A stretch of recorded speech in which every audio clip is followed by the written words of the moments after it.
Je te souhaite la bienvenue sur ce nouveau podcast et aujourd'hui je vais te parler d'un bilan rapidement de cette rentrée. Ça sera le dernier bilan de la 3e semaine et je vais découper ce podcast en deux grandes parties. La première, ça va être les aménagements à venir, des modifications notamment sur 2 arrêts à Brest, et la deuxième partie qui va être consacrée sur un bilan global, on va dire, depuis le début de cette rentrée.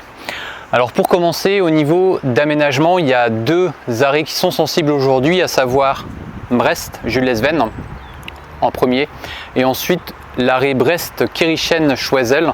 Alors on va commencer par Jules-lès-Veynes. On avait déjà parlé de cette problématique la semaine dernière, je ne vais pas y revenir dessus.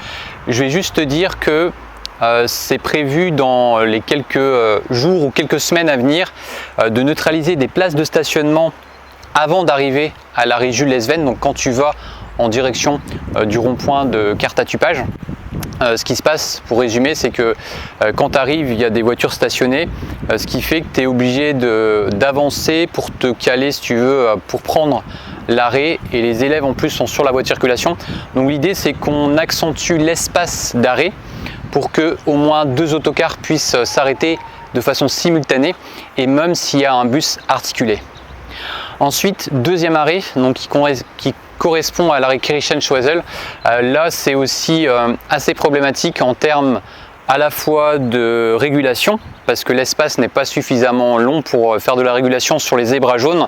Et deuxième aussi, c'est pour la prise en charge des élèves, à savoir qu'aujourd'hui, il est fait près du petit parking, juste avant le parking de la boulangerie.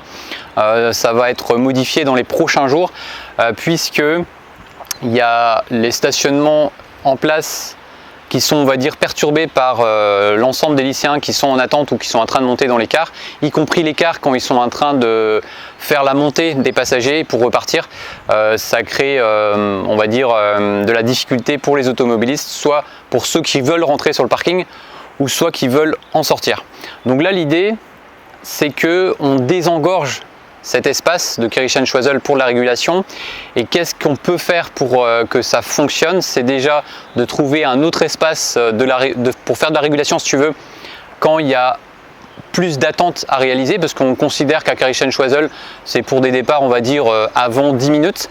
Par contre, quand il s'agit de départs plus tard et qu'il faut que tu puisses avoir un temps de régulation plus long, en ce moment, on est en train de trouver une solution avec la rue du 8 mai 1945 pour qu'il y ait des espaces matérialisés pour faire de la régulation à cet endroit.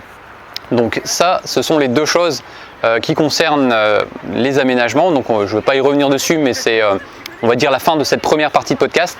Et ensuite, on va basculer tout de suite sur la partie des services et le bilan, si tu veux, en quelque sorte, depuis le début de l'année scolaire. À savoir que on a fait évoluer des services, donc notamment le mercredi midi avec un véhicule en plus au départ de Brest. Non mais ça ira, merci. Jusqu'à, de toute façon c'est public, hein, donc ouais. Au départ de Brest, donc à l'heure de midi sur la ligne 20. À savoir qu'il y avait beaucoup d'élèves, on avait 3 quarts jusqu'à présent, donc depuis déjà 2 semaines on a 4 véhicules et ça va durer dans le temps, parce que dans les comptages qu'on a fait la semaine dernière et cette semaine, il y a environ 15 usagers supplémentaires. Enfin, si tu veux, quand tu rajoutes les effectifs des 3 quarts qui sont complets, il manque, si tu mets que 3 quarts, il manque 15 places. Donc ça veut dire qu'on va rajouter un véhicule de façon permanente. Donc ça, c'est sur la ligne 20. Il y a aussi, allez-y, hein, je couperai. Il y a aussi un deuxième service qui est assez sensible, c'est le service qui part à 17h42 de Porte de Gouinou et qui va jusqu'à l'Annelys, toujours la ligne 20. Alors ce service, jusqu'à mardi dernier, il y avait 2 autocars, et ce qui se passait, c'est que il y avait tellement de voyageurs que même avec ceux qui voyageaient debout, donc qui étaient pris dans le car, il n'y avait pas suffisamment de place. Donc ce qu'on a fait, c'est qu'on a rajouté un 3e car pour l'instant en provisoire, donc qui va aller jusqu'à la fin de cette semaine, parce que là je vais éditer ce podcast lundi, donc jusqu'à vendredi inclus. Le 3e car sera en place à 17h42 départ de Porte de Gouinou jusqu'à l'Annelys, et ça de façon provisoire. Et qu'est-ce qu'on fait en ce moment? On est en train de vérifier les comptages, c'est pour ça qu'on demande des comptages, pour voir si c'est pertinent de le laisser dans le long terme. Et pour revenir aussi aux évolutions qu'on a menées, qui sont liées avec l'évolution aussi de la partie travaux tram, c'est que par exemple le service du mercredi midi, si ça a évolué, donc pourquoi il y a plus de monde, c'est aussi parce qu'il y avait avant la possibilité pour les usagers de prendre le car qui part à 11h01, enfin à l'époque il partait de 11h01 de la gare de Brest, et ces usagers-là ne peuvent plus prendre ce service puisque aujourd'hui il part à un autre horaire et au départ surtout de la porte de Gouinou. Donc ce qui fait que à midi, à l'heure de midi, le mercredi, on a plus d'usagers parce qu'on a ceux qui terminent à midi et ceux qui terminent à 11h. Donc c'est la raison pour laquelle aussi il y a plus de voyageurs. Donc ça c'est toujours sur la ligne 20.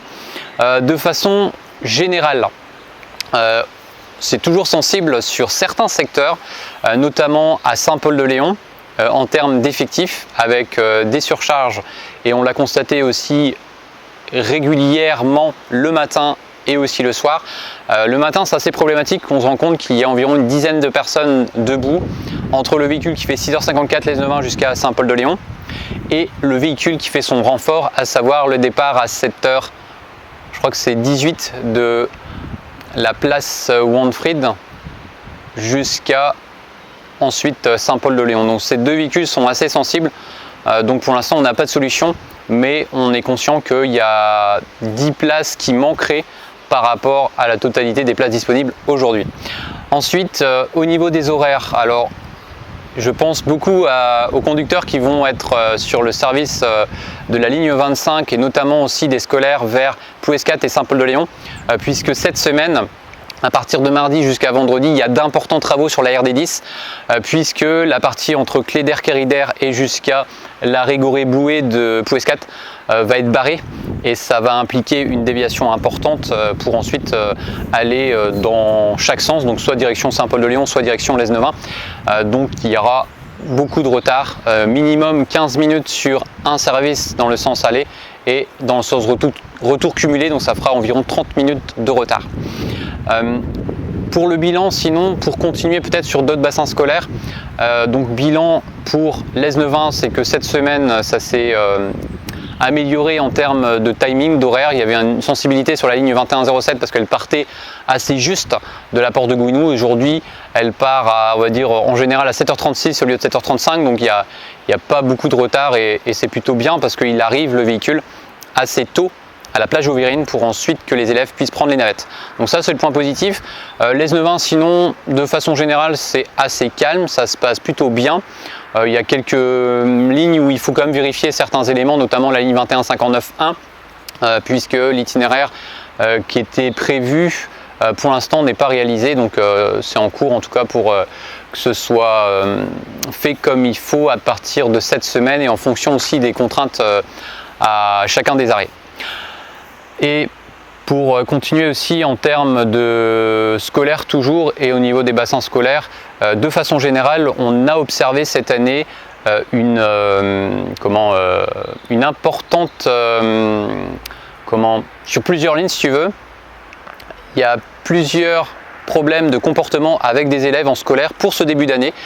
En ce moment, tu vois, à la date à laquelle je te parle, il y a déjà 3 lignes concernées par des incivilités assez importantes. Donc en ce moment, on est en train de faire le point pour essayer de trouver une solution pour déjà qu'on soit réactif, qu'on prévienne les familles. Je pense que c'est le plus important. La première chose, c'est de contacter les familles pour les avertir.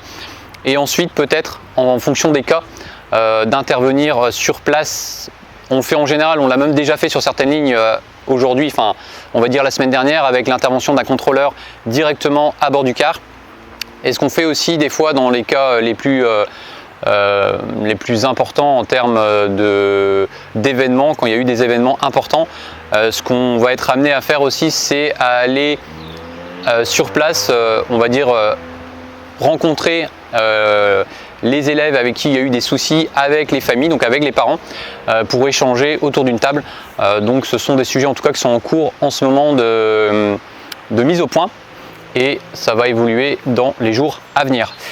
Je pense que j'ai fait à peu près le tour. De façon générale, cette rentrée se passe plutôt bien. Il y a toujours des problèmes au niveau des effectifs, il y a toujours quelques soucis aussi sur certaines lignes, mais qui vont être résolus soit en fin de ce mois de septembre ou soit en début d'octobre. Je te remercie d'avoir suivi ce podcast jusqu'au bout et puis je te souhaite une bonne semaine. Kenavo. Merci. Test micro, test micro.